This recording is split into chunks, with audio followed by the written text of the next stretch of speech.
जिस स्थिति में आप बैठे हैं, इस स्थिति का क्या नाम है मालूम है?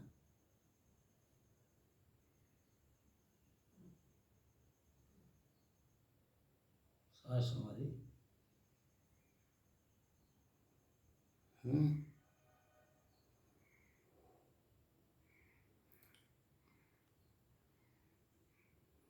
सह समाधि।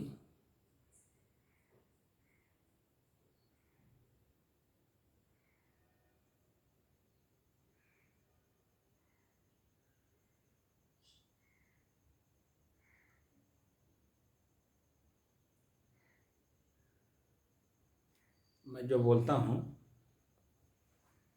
वो निरर्थक बोलता हूँ। आप समझते होंगे कि बस बाबा जैसे बोलते ही होंगे। ये तो सब जो है शांति शांति बैठा हूँ।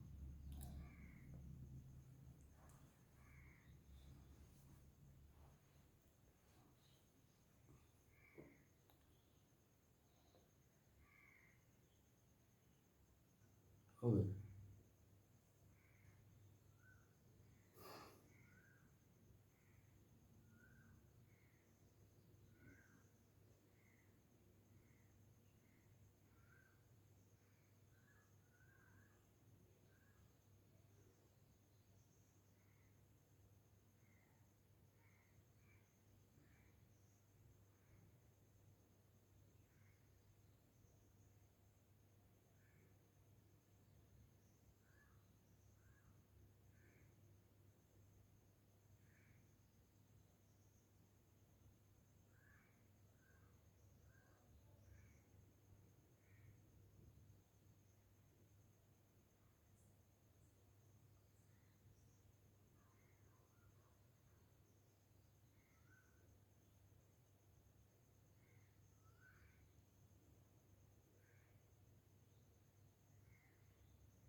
अपने ही चंचल मन को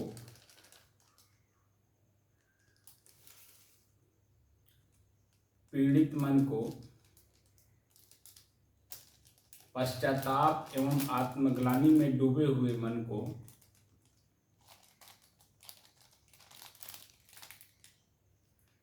अपने ही बस में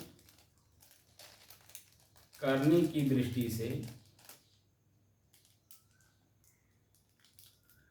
साधना करते करते आज 653 दिन हो गए।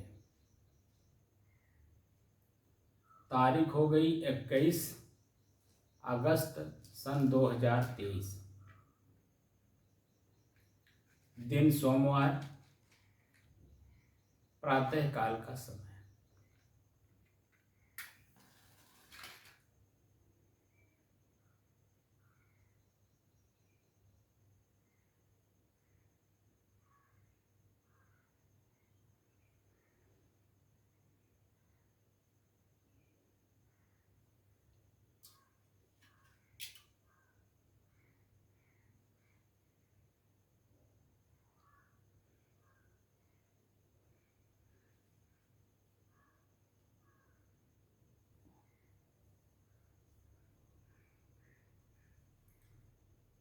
हमारा मन चंचल क्यों है? क्योंकि मैंने बताया था कि हमारा मन भी प्रकृति है। जी कहा था कि नहीं? जी और मेरा शरीर भी प्रकृति है। जी हमारे शरीर की जो इंद्रियां हैं वो भी प्रकृति है। जी कहा था ना कि नहीं कहा? जी। तो प्रकृति को हम अपने बस में करने में लगे हैं। क्या प्रकृति हमारे बस में होगी? नहीं। जो प्रकृति है वास्तव में प्रकृति है, जी वह तो हमारे बस में नहीं हो सकती। जी जो वास्तव में प्रकृति है जी वह हमारे बस में नहीं हो सकती, जी वो अपने नियम में चलेगी। जी जैसे शरीर, जी शरीर प्रकृति है, जी ये अपने नियम में चलेगी। लेकिन प्रकृति इंद्रिय भी है, उसको हम अपने बस में कर सकते हैं। जो कि मेरा है, प्रकृति शरीर है, इसको हम अपने बस में नहीं कर सकते, लेकिन शरीर से संबंधित इंद्रिय, उसके विषय, उसके भोग को हम अपने बस में कर सकते हैं। जैसे आँख, आँख भी प्रकृति है, देखने के लिए बना है, लेकिन हम क्या देख रहे हैं,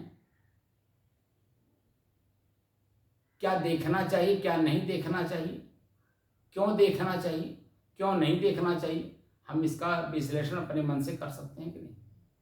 कर सकते हैं। हमें कोई भी चीज आकर्षित करता हो, अपनी तरफ खींचता हो, जी मैं उसको अपने बस में कर सकता हूं, क्योंकि हम अपने नेत्र को, अपने आंख को नीचे करके देख लेंगे, नीचे कर लेंगे, तुरंत कर लेंगे। और अगर लगातार उसी को देखेंगे तो इसका मतलब है प्रकृति के नियमानुसार आप बह गए उसी में।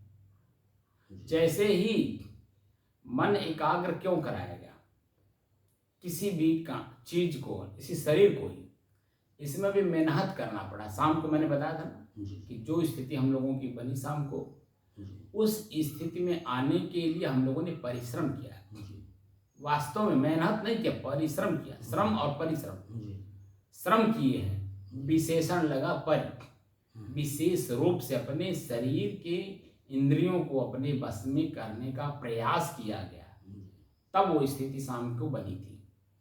मैं उसी चीज को पूछा कि जो स्थिति अभी आपकी है, इस स्थिति का क्या नाम है? शाम को मैंने बताया भी था, आपके दिमाग में बात नहीं, जब तक वो बातें दिमाग में जैसे पॉइंट से चला जाता है, रेगुलर इसीलिए चला जाता है कि ताकि हम हर चीज को देख के चलें। जैसे बहुत सारे ऐसे बच्चे होते हैं, इतने टैलेंट होते हैं, उनको अगर 1 दर्जा 2 दर्जा 3 दर्जा तक अगर कूदा दिया जाए शुरुआती दौर में, तो भी वजन में कमी है, इतने टैलेंट होते हैं, लेकिन उनको रेगुलर क्लास क्यों कराया जाता है? इसलिए कि सिस्टम से ऊपर चलें, ताकि जब में आगे पश्चाताप ना हो कि मैं किसी विषय में फेल इसलिए हुआ, अगर रेगुलर आया होता तो मैं फेल नहीं होता। रेगुलर इसीलिए चला जाता है, लगातार, रेगुलर मतलब लगातार इसलिए चला जाता है कि अपने आंख से हम हर दृश्य को देख सकें, अपने आंख से हर दृश्य को देख सकें। कभी कभी आपको याद होगा, यात्रा पे आप जाते हैं, मोटर में बैठे हैं, ट्रेन में बैठे हैं, या कहीं मोटरसाइकिल पे बैठे हैं, या कार में बैठे हैं, हल्की सी आंख में झपरी आ गई, और वहां का जो जिस जगह आपको झपरी आई है आंख से, उस जगह का जो सीन है वो आपने नहीं देखा। आपके साथ चलने वाला जहां पहुंचा, वहां पहुंच करके जो है उसकी व्याख्या करने लगा, बड़ा अच्छा दृश्य था वहां पर। आपने पूछा कहां पर? क्या रास्ते में? क्या कौन सी जगह? तो वो पूछ रहा है कि आप सो रहे थे क्या? आपने नहीं देखा? इतना अच्छा दृश्य, अवर्णनीय दृश्य। अब आपके मन में कल्पना होगी, मैं देखा नहीं, मैं देखा नहीं, मैं देखा नहीं। वो जो मैं देखा नहीं, मैं देखा नहीं, वही तो मन की चंचलता है। और अगर रेगुलर देखे होते और वो भी देखा, आप भी देखे होते, उसने कहा कि बहुत मनोरम दृश्य था, ऐसा मनोरम दृश्य तो कभी कभी देखने को मिलता है। तो आप भी कहते हैं हाँ भैया, वास्तव में ऐसा मनोरम दृश्य देखने को नहीं मिला। लेकिन अगर वो कह रहा मनोरम दृश्य है और दृश्य कैसा था वो भी आपने भी देखा, तो आप तुरंत आप समझ जाते कि वो कितना बड़ा व्यंग्यात्मक वचन बोल रहा है। दृश्य क्या था वो आप ही देखे, वो भी देखे, जो बोलने वाला, आपके साथ चलने वाला, तो आप तुरंत पकड़ लेते ये व्यंग बोल रहा है। मतलब ऐसा खराब दृश्य तो जिंदगी में देखा नहीं, उसको कह रहा है अच्छा। मनोरम दृश्य। तो व्यंगात्मक हुआ कि नहीं हुआ? जी। तो कैसे समझेंगे उस चीज को, व्यंगात्मक को? जब जानेंगे तो बस। वही तो कह रहा हूं। तो आंख खोल करके जब चलेंगे, देख करके चलेंगे, तभी तो उस दृश्य को आप उसकी भाषा को समझ पाएंगे, मनोरम दृश्य था या खराब दृश्य था। हमारी बात को समझ रहे हैं कि नहीं? मैं क्या कहना चाहता हूँ कि देखेंगे तभी जानकारी होगी। जितने भी संसार में मोक्ष की तरफ चलने वालों की बात कर रहा हूं मैं, मोक्ष की तरफ चलने वाले, अध्यात्म में मोक्ष की तरफ हर आदमी चलता है समय के साथ। जो आज बच्चे हैं वो जवान भी होंगे, जो जवान हैं वो अधेड़ भी होंगे, जो अधेड़ हैं वो वृद्धावस्था की तरफ भी चलेंगे, वृद्ध भी होंगे, जर्जर भी होंगे, और बिस्तर पर लेट करके हे भगवान कहाँ रास्ता भूल, ये भी स्थिति बोलेंगे। क्योंकि ये प्रकृति का नियम है, सभी लोग चल रहे हैं। और उसी को जिसने अपने ही जीवन में अपने ही बुराई को, अपने ही अच्छाई को समझ करके, देख करके, जान करके प्रयोग किया है, उसको ये नहीं कहना पड़ेगा भगवान रास्ता कहाँ बोला, वो तो इंतजार करेगा। जैसे संत है, संत भी तो इंसान ही है। संत के रूप में वह भी तो इंसान ही है, मनुष्य ही है। उसमें और आप में, आपने भी जीवन भर कर्म किया, उन्होंने भी जीवन भर कर्म किया। वह तो मरने के लिए तो तत्पर है कि जे मरने से जग डरे। सारा संसार जिस मरने से डरता, भयभीत होता है, पीड़ित होता है, वो क्या कह रहे हैं? जे मरने से जग डरे मेरे मन आनंद, कब मरी हो कब पाई हो पूर्ण परम आनंद। क्योंकि मैं स्वयं ही आनंद का घर हूं, आनंद घन हूं। क्या हूं? घन का मतलब है ढेरी। मैं स्वयं ही आनंद का ढेरी हूं। ये टुकड़े टुकड़े में हमें बांटने की क्या जरूरत है? जैसे आंख क्षणिक के रूप में आनंद देता है, पर जो पहली दृष्टि पड़ती है उसमें आनंद देता है, लेकिन बाद में करुआसन लगने लगता है। कान शब्द प्रिय सुनता है तो शुरुआती दौर में आनंद देता है, क्षणिक देता है, लेकिन वही आनंद प्रिय की वाणी बार बार सुनिए तो करुआसन लगेगा। जीभ भूख बहुत लगा रहेगा, बहुत तगड़ी भूख लगी रही होगी, तो वो भोजन कितना प्रिय लगता है, कितना आनंद देता है, जीव को कितना स्वादिष्ट लगता है, ये तो क्षणिक होता है। वही भोजन करते करते करते ही जीव क्षरण होती है कि नहीं? यानी उसके प्रति जो आनंद की अनुभूति हो रही थी, वो आनंद की अनुभूति नहीं रह जाती है। पैर से चलते चलते थकान आती है कि नहीं? हाथ से काम करते करते इस हाथ थकता है कि नहीं? शुरुआती दौर में क्षणिक रूप में सभी में आनंद मिलेगा। जिस इंद्री के द्वारा संभोग करते हैं उसमें भी देखिए क्षणिक आनंद की अनुभूति है कि नहीं? उस आनंद की अनुभूति लेने वाला वो स्वयं अथाह आनंद की सागर लेके बैठा हुआ है, उस पर उसका कोई ख्याल ही नहीं है। टुकड़े टुकड़े में बंट करके जब अपने ही चित्त को, अपने मन को पीड़ित, दुखी और दूषित कर रहा है। तो कर्म तो दोनों कर रहे हैं, संत भी और आप भी, दोनों कर्म कर रहे हैं। एक भीतर से अपना काम कर रहा है, एक बाहर से काम कर रहा है। बाहर का चीज आपको प्रभावित क्षणिक करता है, लेकिन दुख अपार देता है। लेकिन जो भीतर से काम करता है, अंदर से जो हम लोग काम कर रहे हैं, भीतर से कर रहे हैं, न कि हम लोग चल रहे हैं। कहीं पैर से हम लोग चल रहे हैं, आंख से देख रहे हैं, कान से सुन रहे हैं, जीभ से कोई स्वाद ले रहे हैं, सब बंद कर दिए। इसीलिए महापुरुष देखिए कितने अच्छे थे। हम लोगों के पूर्व जो ऋषि हुए हैं, धन्यवाद, मैं उनको क्या धन्यवाद दे सकता हूँ? मैं तो उनका कृपा पात्र हूँ। धन्य है वो लोग कि हम लोगों के ऊपर कृपा करके वो बातें स्टेप स्टेप पे लिख रखे हैं। बात को समझ रहे? हमारी स्थिति स्वयं की कैसी बनती है, ये बिना देखे, बिना जाने, बिना समझे हम लोग कर रहे हैं, तो खाली बैठ रहे, समय गंवा रहे हैं। इसीलिए मैं बार बार कहता हूं कि देख कर, जान कर और समझ कर, बार बार प्रयोग कर रहा हूं कि नहीं कर रहा हूं? जी कर रहे हैं। अभी जो स्थिति बनी थी, पैर चल नहीं रहा है, इसको कहीं थकान लग रही है, तो इसका जो आनंद की अनुभूति है वो यथावत बना हुआ है। लेकिन बैठने के बाद दर्द देने लगता है कि नहीं देने लगता है? थोड़ी ही देर के बाद जो पैर दब रहा है, यहाँ पर ब्लड सर्कुलेशन नहीं हो रहा, तो वहां तनाव दे रहा है कि नहीं दे रहा है? लेकिन उसको भी आपने जीता, सहन करने की क्षमता बढ़ाई। जब तक अपने शरीर से संबंधित दुख, दर्द, पीड़ाएं, दबाव, तनाव, इसको हम अपने बस में नहीं करेंगे, यही शरीर हमको बैठने नहीं देगा, तो मोक्ष कैसे होगा? मोक्ष का नाम है स्थिरता, वो स्थिर है। यानी मैं जो हूं वह स्थिर हूं, मैं प्रकृति नहीं, क्योंकि मेरे में प्रकृति है ही नहीं। प्रकृति में 5 तत्व है ना, पांचों तत्व अपने आप में स्थिर हैं। बस छठा तत्व मैं स्वयं हूं, छठा तत्व मैं स्वयं हूं, तो मैं भी तो स्थिर हूं, लेकिन मिल गया हूं 5 में, तो हम छठवां हो गए, तो क्या होगा? प्रक्रिया में आएगी कि नहीं आएगी? छठवां तत्व का नाम क्या? कुछ नहीं। छठवां स्वयं का तत्व हूं ना मैं।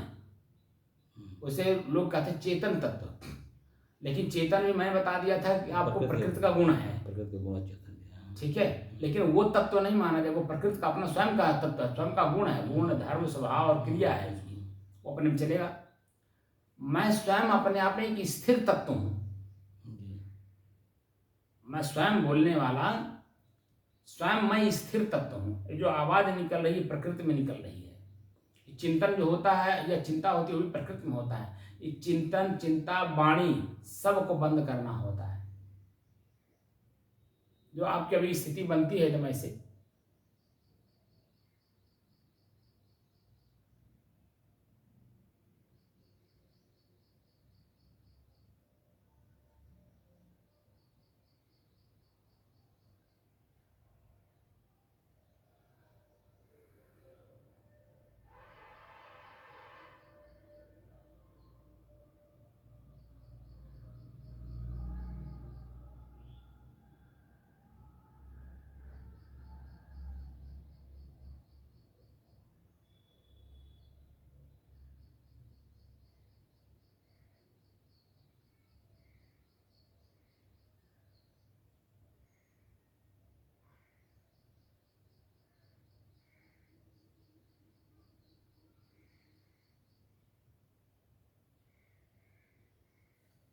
यह जो स्थिति आपकी बनती है, उस स्थिति में देखिए आंख बंद है कि नहीं?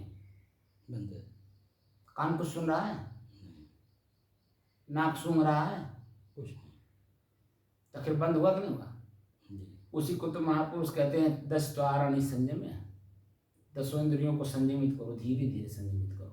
तो धीरे धीरे 653 दिन हुआ। धीरे धीरे हम लोग संयमित किए कि नहीं किए? जी। और कभी साहब क्या कहते हैं?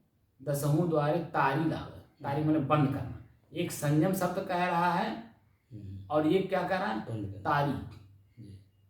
दोनों में फर्क कितना है? काम करिए लेकिन प्रभावित न होइए, संयम का मतलब होता है।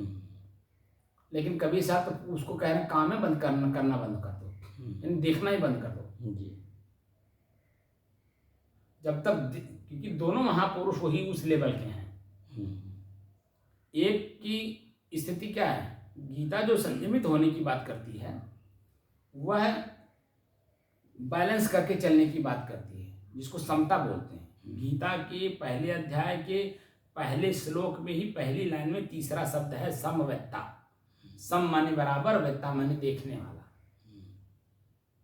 तो समदर्शी बनाता है व्यवहारिक प्रक्रिया में।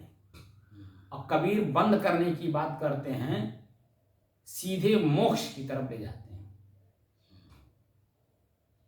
वो हमें अधूरा है, ऐसे में पूरा बंद कर देने की बात करते हैं। तो बंद कर दो, उसकी क्रियाएं ही बंद कर दो। जब तक इसकी क्रिया बंद नहीं होगी तब तक एहसास कैसे कराएगा कि उसमें और हमारे में क्या अंतर है। जैसे मैं स्वयं ब्रह्मचर्य का पालन कर रहा हूँ 55 से लेके अब तक, यानी हमने शादी नहीं की। तो जब शादी नहीं की, संबंध नहीं बना, बच्चे पैदा नहीं हुए, तो उनके लिए चोरी, बेईमानी, ठगी, ईमानदारी कुछ करने की जरूरत हमें पड़ रही है? नहीं पड़ रही। जो स्थिति गृहस्थ की बनती है वह सारी चीजों से मैं अपने आप को बचा ले गया कि नहीं ले गया? जी बचा लेंगे। जितनी भी प्रक्रियाएं गृहस्थ परंपरा में प्रवेश करने के बाद सबकी होती है, उन सारी चीजों से मैं अपने आप को बचा लिया कि नहीं बचा? तो मैं शुरुआती दौर में देखकर, जानकर और समझ करके मैंने इस चीज को स्वीकार किया था। मैं स्वयं अपनी इच्छा से इस मार्ग में आया था। तो मैं वहीं से देखते देखते आ रहा हूँ ना। तब तो आज तक मैं, आज 50 साल की उम्र, 51 साल की, और कहाँ 20 साल की अवस्था। 20 साल भरी जवानी का होता है शरीर का, होता नहीं होता जी। वहां से लेकर के और आज 51 साल की उम्र तक हमने जो एक एक दिन, एक एक घंटा जो हमने गुजारा है, अगर देख करके ना किया होता तो हमारा भी मन है, हमारी भी इंद्रियां, हमारा भी आंख है, क्या कोई चीज को देखा नहीं होगा, सुना नहीं होगा?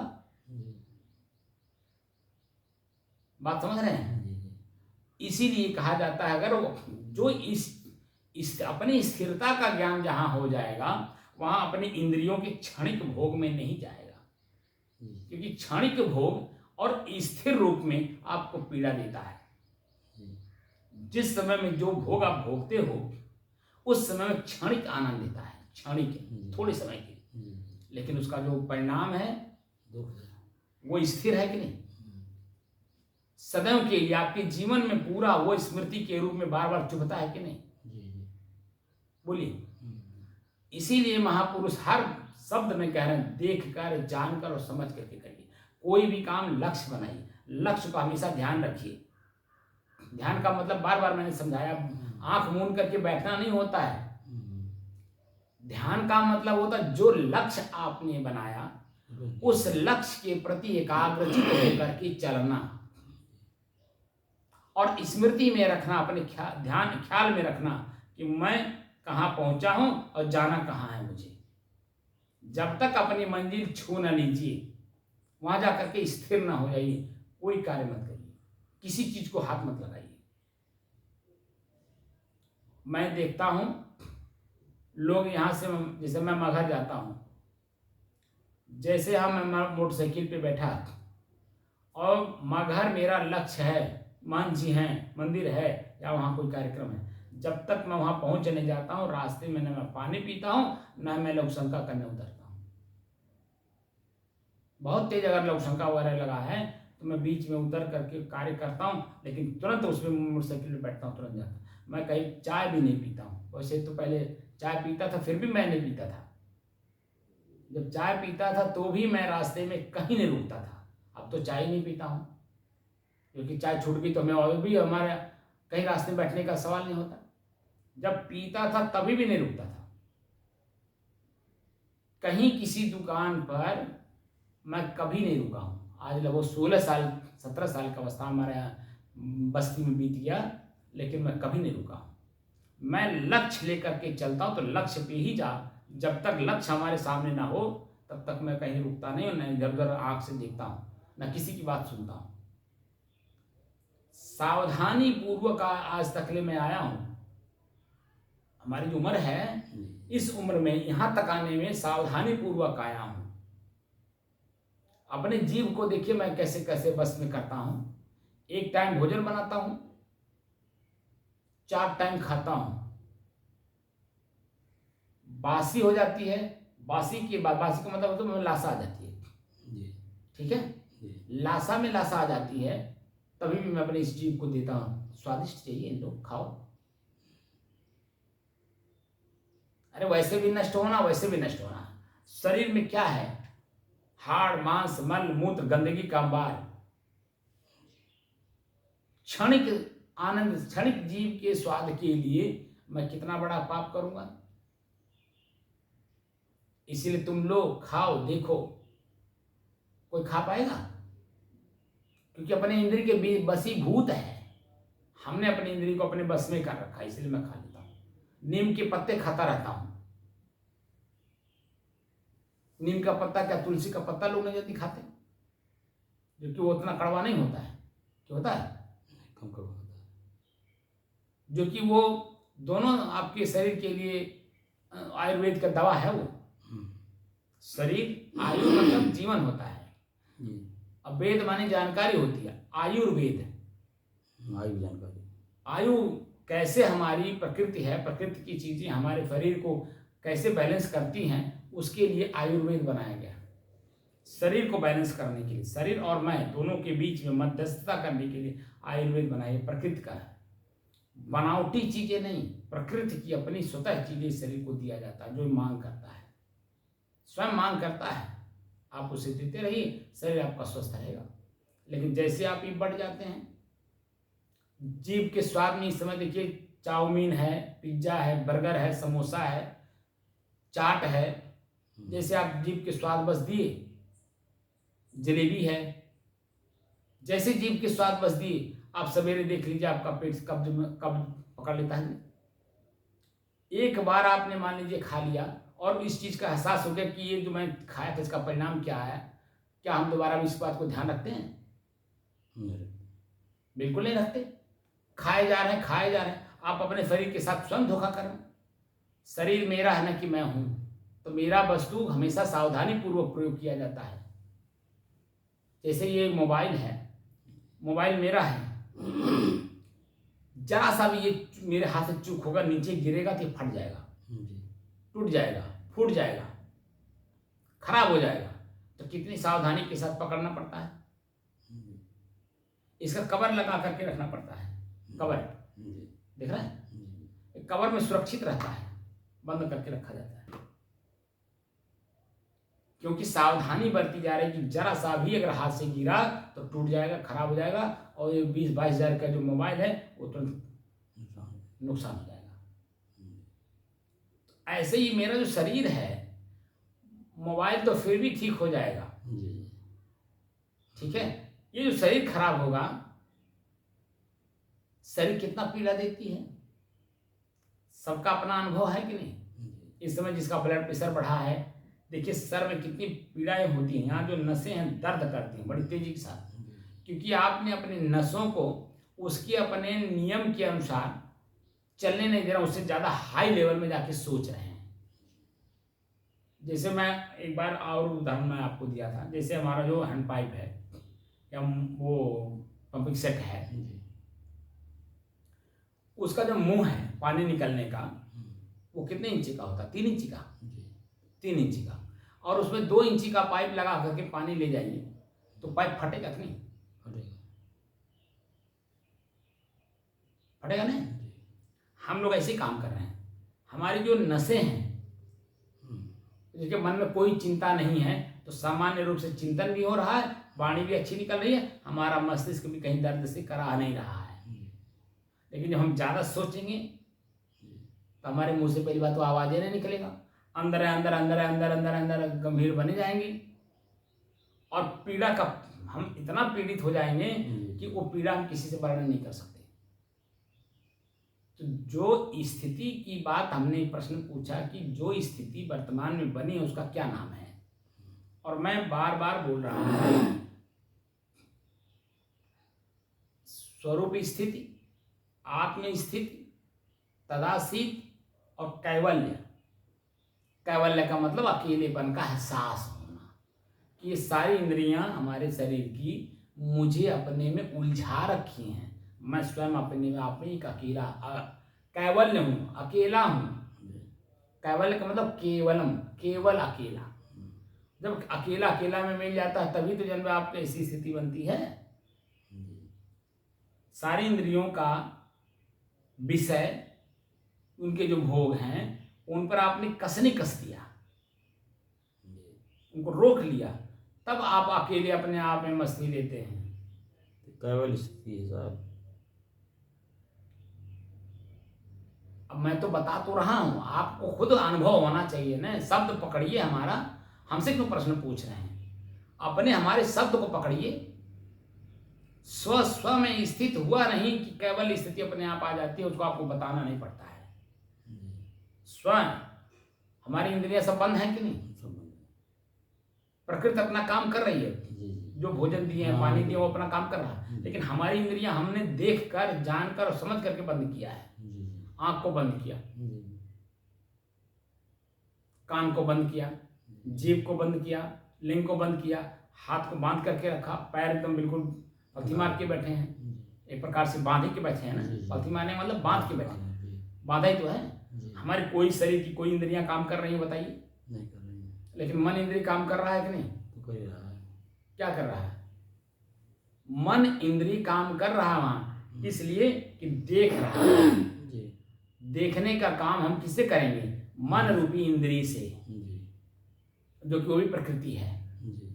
हम उसको भी पहले तो हम अपने शरीर को टटोलते हैं इसी मन से, और फिर मन को भी हम शांत कर देते हैं कि नहीं?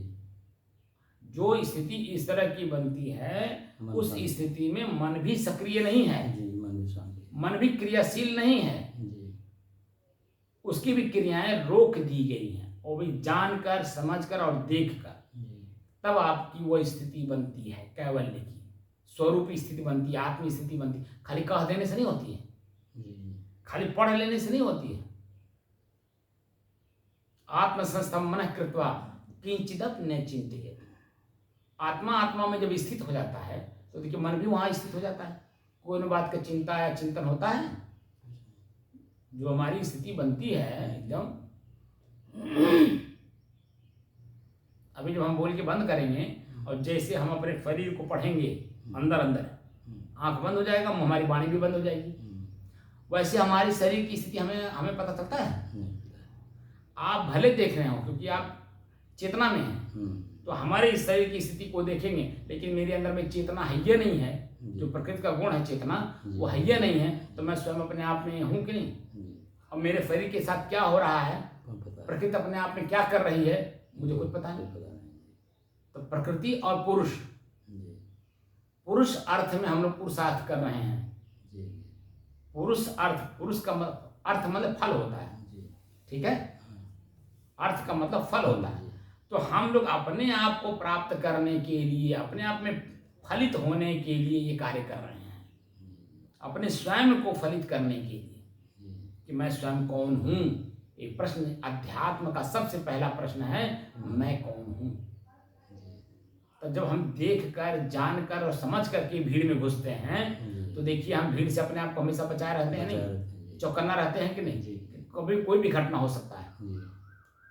इसलिए हम भीड़ में जाते तो हैं, लेकिन ज्यादा भीड़ के अंदर में हम नहीं जाते हैं, बल्कि दूर रहते हैं। जो अपने आप को समझता है कि मैं भीड़ में आया और भीड़ में कुछ भी हो सकता है, इसलिए देखिए अपने आप को हमेशा दूर रखता है, सतर्क रहता है।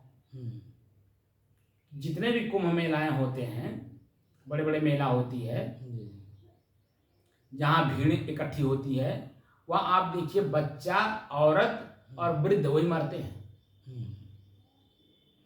कमजोर रहते हैं ना। नहीं, कमजोर की बात नहीं है, वो भीड़ के अंदर में घुस जाते हैं। और जब भगदड़ होती है तो भगदड़ में जवान लोग भी तो भागते हैं, वहां भी तो वो भी लोग तो हैं। लेकिन मैंने 3 लोगों का नाम लिया, स्पष्ट कर दिया, बच्चा, स्त्री और वृद्ध, यही 3 मरते हैं उस भगदड़ में। जवान भी मरते हैं क्या उसमें? ताकत है, निकल जाते हैं। इसलिए इन तीनों के लिए सरकार को भी, हमको भी, आपको भी चिंतन करवाना चाहिए। भीड़ में नहीं जाना चाहिए, क्योंकि हम आप भीड़ को देख चुके हैं। और कहीं भी आप देखिए तो यही 3 मरते हैं, इनमें तो एक बट नहीं है। सही है कि नहीं? वृद्ध इसलिए मरता है कि वो दौड़ नहीं सकता, शरीर की सारी इंद्रियां कमजोर हो गई हैं, पैर से चल नहीं पा रहा, लेकिन फिर भी आंख से देखिए अंदर अंदर कल्पना कर रहा है। इच्छाएं उसकी इतना बलवती हैं, उसको इतना भी ज्ञान नहीं कि मैं वहां हमारे साथ क्या होगा, फिर भी वो घुसता है। जितने तीर्थ में जाने वाले लोग, हाँ बताइए, 3 तो जाते हैं, जवान भी जाते हैं, लेकिन जवान कम जाते ही ज्यादा जाते हैं, तो क्या होगा? इसलिए जो हमारे अंदर में जो भीड़ है, शरीर के अंदर में भी तो भीड़ है, प्रकृति का भीड़ है। 5 तत्व हैं, पांचों के बीच में मैं हूँ और इसी में मैं मरे जा रहा हूँ। और आज से नहीं, और कब से मरते आ रहा हूँ पता नहीं है। यही लोग तो हमें दबा दबा के मार रहे हैं। आंख देख देख करके मार रहा है, कान सुन सुन के मार रहा है, जीभ स्वाद ले लेके मार रहा है, नाक सुगंध दुर्गंध लेके मार रहा है, लिंग जो है हमारा भोग भोग करके मार रहा है, पैर चला चला के मार रहा है, हाथ काम करा करा के मार रहा है। हर जगह जहां देखिए हम हर दिन मर रहे हैं, लेकिन क्या अपने मरने का ज्ञान है? अब वही वो प्रकृति में हो रहा है, अज्ञानता में हो रही है, और उसी को मारना है, लेकिन देखकर, जानकर और समझ करके मारना है। तो जब तक इस शरीर में हम रहेंगे, ठीक है, तब तक हमें कार्य करने हैं। पैर से चलना भी है, हाथ से उठाना भी है, देना भी है, लेना भी है, खेत भी गोड़ना है, तराजू भी तोलना है, कागज कलम से काम भी करना है, सब काम करना है, लेकिन बैलेंस करके काम करेंगे तो हमारे शरीर में किसी प्रकार का विकार नहीं आएगा, विकृति नहीं आएगी। तो मैं जब तक इस शरीर में रहूंगा, शरीर मेरे लिए आनंददायक होगा, क्योंकि मैं शरीर के साथ कोई दुर्व्यवहार नहीं कर रहा हूँ। और वैसे मैं दुर्व्यवहार करता हूँ, लगातार देखता हूँ, तो आंख का दुर्व्यवहार हो रहा है, आंख के साथ दुर्व्यवहार हो रहा है लगातार देखने के लिए। कान से लगातार सुन रहा हूं, कहा बतुआथन हो कि करे बारे में बतुआथन हो, कहीं हमारे बारे में तो नान बतुआथन। अब कान जो है लगा हुआ है, तो हमें पीड़ा कर रहा, दे रहा ही नहीं दे रहा। वो बेचारा किसके बारे में बोल रहा है, कोनो बात नहीं है।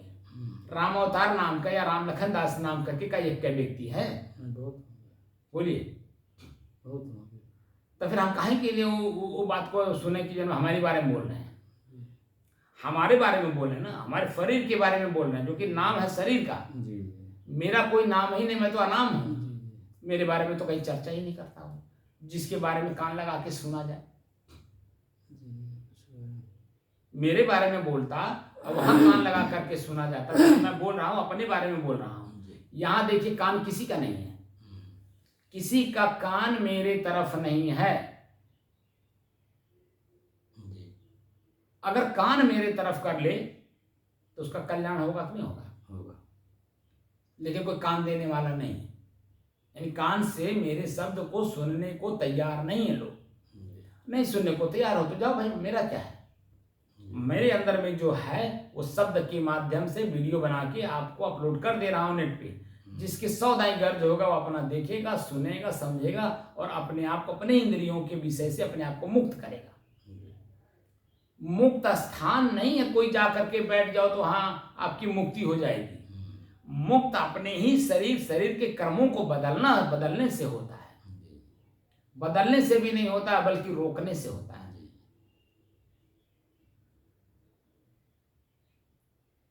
जिस कर्म से हमें पीड़ा महसूस होती हो पहली बार में, उस कर्म को दोबारा ना करें। तो जिस समय में हम वासना पूर्ति के लिए कार्य करते हैं, संभोग का कार्य करते हैं, उस समय में देखिए क्षणिक सुख के बाद तुरंत जन्म में पश्चाताप, आत्मग्लानि और अपने आप की घृणा, ये 3 चीजें प्राप्त होता है कि नहीं? क्या वो सब, वो स्थिति क्या बार बार रहती है हमारे दिमाग में? नहीं रहती। जब बार बार आपके दिमाग में नहीं रहेगा तो वही तो जब आकर्षित कर करके बार बार जन्म अपने में आपको दुखी और पीड़ित किए रहता है। जो औरत बच्चा पैदा करती है, एक बार के बच्चा पैदा करने में उसको स्वयं को ज्ञान हो जाना चाहिए कि मेरे शरीर के साथ कितना दुख, दर्द, पीड़ा का एहसास करा रहा है। उसको तो दोबारा नहीं होने देना चाहिए। लेकिन 10-10 बच्चे पैदा किए जा रहे हैं। इसका मतलब है कभी सब क्या करें, जान जान नर करत ढिठाई और ताको काल घसीटत जाए। काल माने समय। काल कोई आदमी नहीं है कि जो आप घसीटता हुआ ले जाएगा। एक बार ठगावे सो 52 वीर कहावे, अब बार बार ठगावे सो गप्पूनाथ कहावे। यानी अपनी इंद्रियां हमें जब बार बार ठगती हैं, क्षणिक आनंद दिखा दिखा करके, क्या हम अपनी इंद्रियों को अपने बस में कर पाए? बार बार ठगे जा रहे हैं। अपनी शरीर और अपने शरीर के इंद्रियों के साथ बार बार मैं ठगा जा रहा हूँ। मैं स्वयं जो बोलने वाला हूँ, और अपने इसी भीड़ में मैं उलझा हुआ हूं। शरीर रूपी भीड़ में मैं उलझा हुआ हूं। जब तक इसे स्वयं देखकर, जानकर और समझ करके सुलझाएंगे नहीं, तब तक आपके मोक्ष कैसे होगा। ये स्थिति हमारी बनती है। देखकर, जानकर और समझ करके जो हम कार्य करवा रहे हैं, ये कार्य करवा रहे हैं स्वयं तक पहुंचने के लिए, मैं कौन हूं को जानने के लिए।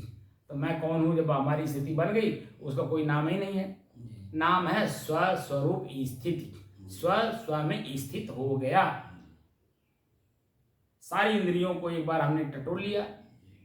टटोलने के बाद बैठे तो स्वस्वरूप स्थिति। और आत्म स्थिति उसी को कहते हैं। आत्म शब्द का अर्थ भी होता स्व। स्व माने मैं, स्व स्वरूप। मैं अपने आप में ही स्थित हो गया। इंद्रियां सारी जो है हमसे अलग हैं, ये अलग अलग अपना कार्य करती हैं। इनसे हम इनके मालिक हैं, ये हमारे नौकर हैं। उनसे हम काम नहीं ले रहे हैं, बिल्कुल शांति है। नहीं, वो हमसे काम नहीं करवा रहे हैं, तब मैं शांत हूँ। ये इंद्रिया से हम काम लेते हैं ना। नहीं, अभी तक ले हमने क्या किया, आज नहीं बात समझ में आ रहा कि इंद्रिय हमारी हम इसे काम लेंगे। अभी तक तो वो हमारे से काम ले रही थी। ये तो तबीयत दुख दे रही थी ना। तो भाई वही तो कह रहा हूँ। तो दुख दे रही थी, तो उस दुख से धीरे धीरे आपको बचा करके ले आया, दिखा करके लायक नहीं लाया। तब आज ना समझ में आ रहा कि ये मेरी मैं इनसे काम लेता हूँ, लेकिन मैंने इनसे काम लेना बंद कर दिया। तो अपने अपने जगह पे स्थिर होगा कि नहीं होगा।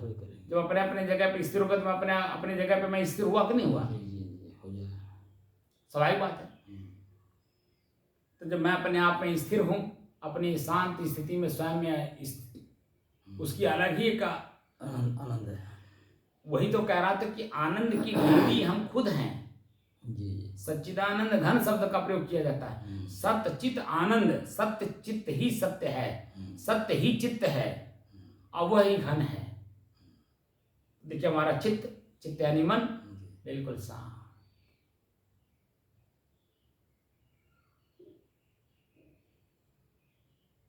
अब जो स्थिति बन रही है ये उसी का प्रतीक है, क्योंकि मुझे अपने आप का ज्ञान नहीं है। अब ज्ञान भी कैसे होगा, क्योंकि मन से होगा। मन है प्रकृति, मन है ही नहीं है। मन है ही नहीं वहां। मन नहीं रहेगा तो लुंज हो जाएगा। तो अपने अंदर में कोई, अंदर से भी कोई चिंता रहती है, नहीं रहती ना। इसलिए ये स्थिति को बनाए रखने के लिए हम लोगों को अब बड़ी सावधानी के साथ मरने के पहले तक अभ्यास होना चाहिए। जब तक पूर्ण अभ्यास नहीं करेंगे तो फिर तो मतलब क्या रह जाएगा। अनभ्यास से विषम विद्या, बार बार बता रहा हूँ। नहीं सही है ना। अब किसी चीज की जानकारी एक बार हो गई और अगर वो प्रयोग में नहीं आया, उसके परिणाम को नहीं देखा, उसका क्या मतलब। बेकार हो जाएगा। बेकार हो जाएगा। तो अब तो जब संसार के सारी चीजों को हम लोग, आप तो 77 साल तक देखे, मैं तो अभी 50 साल में भी नहीं, पूरे संसार को मैं आप जितना देखे होंगे उतना मैं चला भी नहीं होगा। क्योंकि मैं शुरू से ही स्व में स्थित होने का प्रयोग किया था। मैं कौन हूँ, इसलिए मैं 10 बीघा से बाहर शुरू में ही निकला नहीं, और वहां निकला भी तो स्थान में गिना सकता हूँ कि कहाँ कहाँ गया हूँ। उंगली पर गिना सकता हूँ, क्योंकि मैं ज्यादा समय तक कहीं किसी जगह नहीं रहा हूँ, न गया हूँ और न इच्छा होती कहीं जाने की। क्योंकि जब मैं जन्म ही बम्बई जैसे सिटी में लिया और पढ़ाई पीरियड में हमने पहाड़ चढ़ भी लिया, वहाँ हाजी अली और हाजी मलंग है। हाजी मलंग है, वो पहाड़ पर है। उस पहाड़ पे चढ़ने के बाद जो बसें हैं वो चींटी की तरह दिखाई देती हैं। आदमी तो कहीं दिखाई नहीं देता है। पहाड़ पे चढ़ने के बाद बस जो है चींटी चूटा की तरह दिखाई देते हैं। तो मैं तो सब कुछ देख चुका था पहले से ही। जब संन्यास धारण किया गुरु जी के पास आने के पहले, मैं तो हर चीज को देख चुका था बाहरी रूप में। आंतरिक रूप से कुछ नहीं जानता था। आंतरिक रूप से जब गुरु जी के पास आया, जब धीरे धीरे धीरे धीरे धीरे उन्होंने हमारे शरीर के साथ हमको शरीर को प्रयोग करने की कला सिखाया, तब मैं जान पाया। और जो सांसारिक ज्ञान है वो तो मैं घर आने के बाद हुआ, क्योंकि यहाँ व्यवहार में उतरना पड़ा। हम्म, जैसे जो व्यवस्थाएं हैं उस व्यवस्था के एक अंग बनना पड़ा। जैसे स्कूल है, कॉलेजेज हैं, गौशाला है, वृद्धाश्रम है, ठीक है, अनाथालय है बच्चों का। तो इन सब चीज़ों में जब मैं उतरा तब जाकर के सामाजिक ज्ञान हुआ। जी, क्योंकि समाज के साथ उठना बैठना, बातचीत करना, वो लोग क्या बोलते हैं, मैं क्या बोलता हूँ, अब बताइए। जैसे एकेडमी इंग्लिश मीडियम स्कूल था। स्कूल हमारे प्रबंधक जी इतने सीधे सरल हैं, कोई भी आए, गुरुजी पैसा ना आए, फीसिया माफ कर दिए, लाई तुरंत जाइए वहाँ बता दीजिए। और जो लोग लिखा करके ले आते थे, मैं उनसे नहीं कुछ कहता था, जो लिखा के लाते थे उन्हीं से कहता था, आप क्या चाहते हो कि आपके बच्चे को एक मूर्ख मास्टर पढ़ावे? आप अपने बच्चे को मूर्ख बनाना चाहते हैं? अगर आप बनाना चाहते हैं तो कोई बात नहीं, आप फीसें मत दीजिए, कम कराने की जरूरत क्या है, फीसें मत दीजिए। जो हम फीस पाएंगे नहीं तो मास्टर अच्छा रखेंगे नहीं, क्योंकि अच्छा मास्टर रखने के लिए अच्छा वेतन देना होगा। और वो वेतन मैं कहाँ से लाऊंगा? मेरे पास तो कोई आय का स्रोत तो है नहीं। मैं तो एक मध्यस्थ हूँ। ये स्कूल भी आपका, मास्टर भी आपके, और मैं भी आपका, और बच्चा तो आपका ही है। तो अपने बच्चे को क्या चाहते हो आप? वहीं अपने आप ही वो फाड़ देता था और पूछता था, महाराज कितना है? मैं कहता ऑफिस में जाइए, बाबू बताएगा। मैं कैसे बताऊं? क्योंकि मैं तो लेखा जोखा रखता नहीं हूँ, लेखा जोखा तो बाबू रखता है। और आपको भी पता है कि आपने कितने महीने का फीस नहीं दिया, आपको तो खुद ही पता होगा। और वहाँ लिखा पड़ेगी, दोनों में टैली कर लीजिए। अगर वो टैली करता है तो फीस जमा कर दीजिए। क्योंकि देखिए, जब दाई है, दाई से लेकर के प्रिंसिपल तक जितने स्टाफ हैं 20-25 के, सबको वेतन देना पड़ता है। और वेतन कहीं अलग से नहीं आता है, इसी फीस से ही दिया जाता है। तभी सभी लोग आपके बच्चों को पढ़ाने लिखाने और उनको सुरक्षित रखने में सब लोग अपने अपने जगह पे मुस्तैद हैं, क्योंकि उनको फीस मिलता है, उनको वेतन मिलता है, फीस में वेतन मिलता है। और आप ही लोग वही फीस के माध्यम से इनको वेतन देते हैं। मैं तो कहा, मैं तो यहाँ से एक दाना भी नहीं लेता हूँ, मैं खाली बीच में मध्यस्थता कर रहा हूँ आपके और विद्यालय के, क्योंकि मैं विद्यालय का भी हूँ और आपका भी हूँ। और वही लोग फीस जमा करते थे। और एक बार जब समझ गए तो दोबारा महंत जी के पास कभी नहीं कोई जाता था कि जहाँ हम लिखा भी है। तो हम अपने जीवन में इसी जीवन को मध्यस्थता करने की शैली रखनी चाहिए। ये शरीर हमारा है, मैं शरीर का हूँ, शरीर हमारा है, मैं शरीर में हूँ, का हूँ नहीं, हूँ इसी में। तो जब तक ये रहेगा, सुरक्षित रहेगा, तभी तो मैं चिंतन करूंगा, भजन करूंगा। और यही अभी दुखी और पीड़ित हो जाए तो क्या भजन होगा? कराहना जी, शांति आवाज इस तरह से हो जाएगी। लेकिन इसको बैलेंस किए हुए हैं, हमारी आवाज देखिए तेज है, शुद्ध चिंतन कर रहे हैं, अशुद्ध चिंतन करा रहे हैं। अगर मैं इसके वशीभूत होता तब क्या होता? तब ये ना अपने शुद्ध है तो मुझे कैसे शुद्ध रखता? क्योंकि इसमें गंदगी के अलावा कुछ नहीं। इसलिए जो आपकी स्थिति बन रही है वो देखकर, जानकर और समझ करके बन रही है। और वो उसको कहते हैं तदासीत शब्द का प्रयोग कर लीजिए। तदासीत में अपने आप में ही लीन हो जाता हूँ, वहाँ कुछ रहता ही नहीं, केवल अकेलापन रहता हूँ, अकेलेपन में ही रहता हूँ। जैसे अकेलेपन में घर में कोई रहता है तो उसके मन में आत्महत्या करने की भावना आती है। लेकिन ये जो अकेलेपन का एहसास है, इसमें आत्महत्या नहीं बल्कि जीवन को सुचारू रूप से चलाने की प्रेरणा मिलती है। बिना ज्ञान की आप एकांतवास कर लीजिए तो आपको आत्महत्या करने की भावना आती है। आती है, नहीं आती है? क्यों? क्योंकि इंद्रियों के द्वारा जो भोग लिया है उसका जो छाप है वो मन है, वही बार बार स्मृति ख्याल के रूप में आपको पीड़ा देता है। और वही जो है आपको आत्महत्या करने के लिए भी उकसाता है। अब आप बता दीजिए, डीएम अभी 14 तारीख को मैं वहाँ दिल्ली था, तो उस पर यूट्यूब पे हमने देखा कि एक डीएम साहब बिहार के और दिल्ली में जाके ट्रेन के आगे सो करके अपना शरीर नष्ट कर लिए। पहले चढ़े थे किसी उस पे माल पे टावर पे कि वहाँ से कूद जाएंगे, तो वहाँ एक कोई गार्ड था तो वहाँ नहीं कूदे, मोबाइल सब फेंक दिए, लेकिन वो पटरी पे आकर के लेट गए। ट्रेन को आते हुए देखा और जो वहीं पटरी पे लेट गए, बस धड़ अलग से सर को धड़ से अलग कर दिया। क्या किए वो? अपने आप में वो क्या थे? जो कि उन्होंने सुसाइड नोट में लिखा है कि मैं चाह रहा था कि अध्यात्म की ओर चला जाऊं, तो अध्यात्म की ओर आते तो अपने आप का ज्ञान हो जाता, तो मरने की जरूरत ही नहीं थी। शरीर को नष्ट करने की बजाय शरीर से भोगने वाला काम न करते ना। नहीं तो अध्यात्म में आते साहब का तो मतलब कौन दिक्कत है। लेकिन भाई वो तो उनका विषय था ना, कोई रोकता थोड़ा, उनका व्यक्तिगत विषय था। उन्होंने अंत में यही समझा कि अपने आप को नष्ट कर दो, अध्यात्म में जाने की जरूरत नहीं। तब अध्यात्म तो आप बता दीजिए, समाप्ति कर दिए थे। तो क्या किया उन्होंने? कौन सा बहुत बड़ा तीर मार दिया? कुछ नहीं, फिर अधोगति पाए।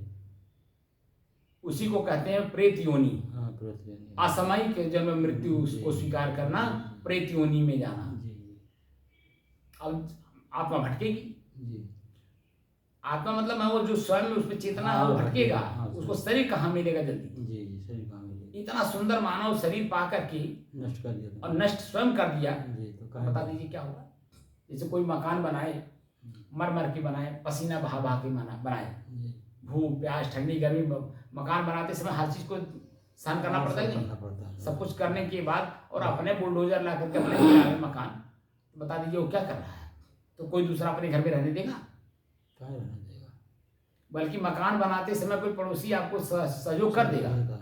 लेकिन आपका मकान बंदर सुंदर बन गया, रंग रोगन प्लास्टर वगैरह सब कुछ हो गया, देखने में सुंदर हो गया, और आप उसके घर में जाने के बजाय आप घर को गिरा दे रहे हैं, तो देखने वाला क्या बोलेगा बताइए? तो प्रकृति जो है, इस शरीर को आप नष्ट कर रहे हो, प्रकृति ने आपको किराए पे दिया है, और किराए के मकान को आप गिरा रहे हो, उसको नष्ट कर रहे हो, तो प्रकृति आपके साथ क्या करेगी? नहीं, फिर अपने में आपको कर्जा देगी? नहीं देगी। ये तो किसी से कर्जा लीजिए और कर्जा उसको देने के बजाय घर गिरा तो फिर सब आ गया, उसको कष्ट दीजिए तो दोबारा देगा आपको? आपको हमेशा जरूरत है? जब तक घर गृहस्थी में आप हैं तब तक कर्ज लेना देना ये सब चलता रहता है जी। तो क्या दोबारा भी कोई देगा कर्ज? नहीं देगा। तो इसे ये कर्ज प्रकृति है, पंच प्रकृति, ये कर्ज दे रखी है। कर्ज जो है, हम अगर कर्ज की तरह नहीं लौटाएंगे इसको, तो ये हमको दोबारा देगी शरीर? बोलिए, काहे देगी भाई? इतनी गहराई तक चिंतन नहीं है लोगों की, एकांगी चल रहे हैं, एक पदी चल रहे हैं, इसलिए जीवन ही अपना खुद कांटा हम बना रहे हैं। तो अब बैठा जाए।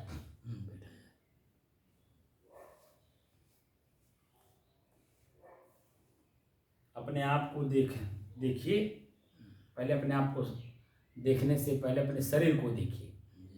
शरीर में कहाँ दर्द हो रहा है, कहाँ पीड़ा हो रही है, कहाँ तनाव हो रहा है, कहाँ खिंचाव हो रहा है, कहाँ दबाव महसूस हो रहा है। आंख बंद करिए और मन को वहाँ ले जाइए। मन अपने आप चला जाएगा, आपको ले जाने की जरूरत भी नहीं पड़ेगी। जहाँ दर्द तनाव, जहाँ आनंद की अनुभूति हो रही, जहाँ सुख का अनुभव हो रहा होगा, वहाँ नहीं जाएगा। लेकिन जहाँ दर्द तनाव खिंचाव दबाव महसूस हो रहा होगा, वहाँ मन बार बार जाएगा, बार बार जाएगा, और कहेगा पैर को बदल लीजिए, शरीर को थोड़ा ऐंठ लीजिए, ठीक। लेकिन कुछ नहीं करना है, बस जैसे है वैसे ही स्थिर रहना है। समझ रहे हैं कि नहीं?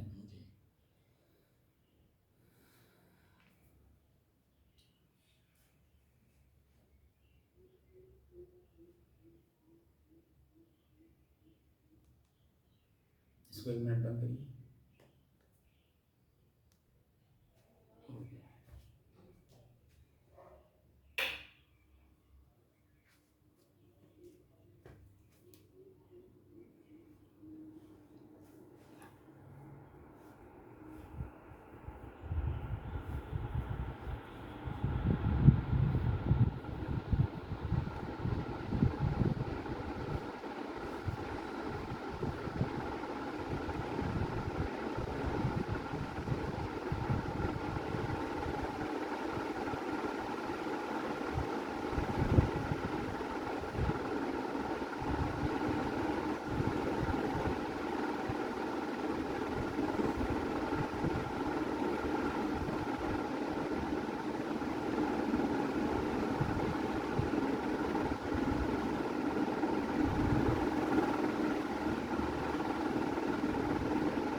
अपने शरीर को टटोलिए।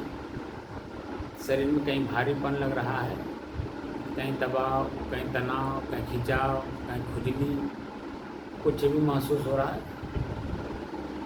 हल्कापन लगा कि नहीं? जी लगा। अभी जो स्थिति है, इस स्थिति को क्या कहेंगे आप?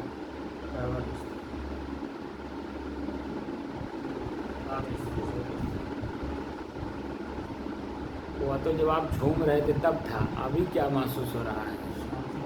शांति महसूस हो रही है, हल्कापन महसूस हो रहा है। ये कौन महसूस कर रहा है? क्या शरीर अपने आप में महसूस कर रही है? उसको कौन महसूस? मैं महसूस कर रहा हूँ। मन रूपी इंद्रिय के द्वारा अपने शरीर का अनुभव मैं कर रहा हूँ कि मेरा शरीर किसी प्रकार का कोई कष्ट नहीं दे रहा है, कोई पीड़ा नहीं दे रहा है, कोई आनंद की अनुभूति नहीं दे रहा है। ये जैसे हैं वैसे अनुभव कर रहा है। बात समझ रहे? ये स्थिति होती है हमारी और आपकी। इस जब ऐसे सीरियल से पढ़ेंगे, सीरियल एक एक सीढ़ी जब छत पे चढ़ते हैं, उसका देखिए हम लोग कभी भी मन में कल्पना लेकर के छत पे चढ़ते हैं, इसीलिए कभी कुछ समझ नहीं पाते।